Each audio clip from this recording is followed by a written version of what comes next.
Setelah ditetapkan sebagai tersangka atas dugaan kasus penyebaran hoaks, berdasarkan laporan Dirut Taspen Antonius Nicholas Stepanus Kosasi, Kamarudin tampak mendatangi di Tipit Cyber Bareskrim Polri dengan mengenakan toga prat Senin 14 Agustus 2023. Kamarudin tiba bersama istri ANS Kosasi, Rina Lawi di Mabes Polri, diperkirakan ditemani oleh ratusan advokat yang juga mengenakan toga. Keputusan menjadikan Kamarudin Simanjuntak sebagai tersangka dijelaskan dalam surat ketetapan yang dikeluarkan pada Senin 7 Agustus 2023.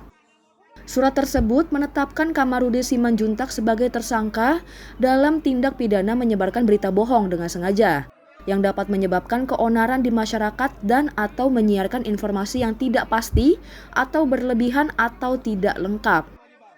Saya minta pertanggungjawaban daripada Karo Bareskrim sama siapa tuh? Andi Bibit.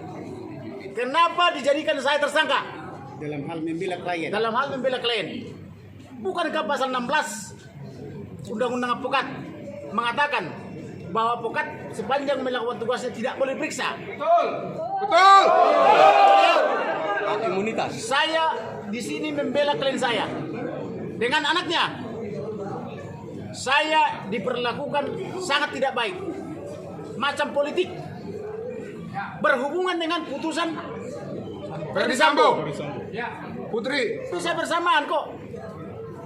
Putusan Ferdi Sambo yang diskon 50% dan kawan-kawan, tapi di waktu yang sama saya ditelepon dari tersangka.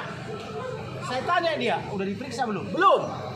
Lalu siapa yang diperiksa? Saya tanyain wanita-wanita ini, belum diperiksa. Lalu kok Bareskrim Mantan 15 berani menjadikan saya tersangka? Atas dasar apa dijadikan saya tersangka? Ya, betul. Saya minta hari ini Dirut Taspen dipecat. Coba kalian perhatikan.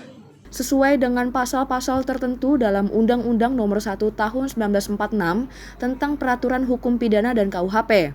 Sebelumnya, Dirut PT Taspen ANS Kosasi melaporkan Kamarudin Simanjuntak ke Polres Metro Jakarta Pusat pada tanggal 5 September 2022. Laporan tersebut terkait dugaan pelanggaran UU ITE dan UU Nomor 1 Tahun 1946 tentang penyampaian berita bohong. ANS Kosasi melampirkan sejumlah barang bukti, termasuk video, undangan konferensi pers, dan putusan persidangan terkait perceraian dalam laporannya.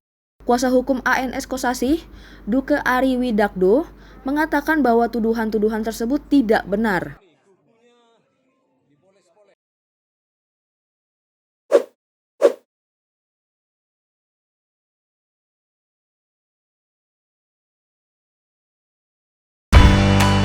Elektrizen, tahukah kamu bahaya menggunakan listrik secara ilegal?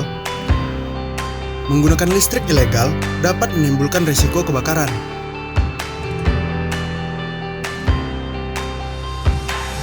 Selain itu, jika kedapatan menggunakan listrik secara ilegal, dapat dikenakan tagihan susulan sesuai Undang-Undang Ketenagalistrikan Nomor 30 Tahun 2009 dan turunannya Peraturan Direksi Nomor 088Z Tahun 2016. Jadi, bijaklah menggunakan tenaga listrik ya. Hindari penggunaan listrik secara ilegal.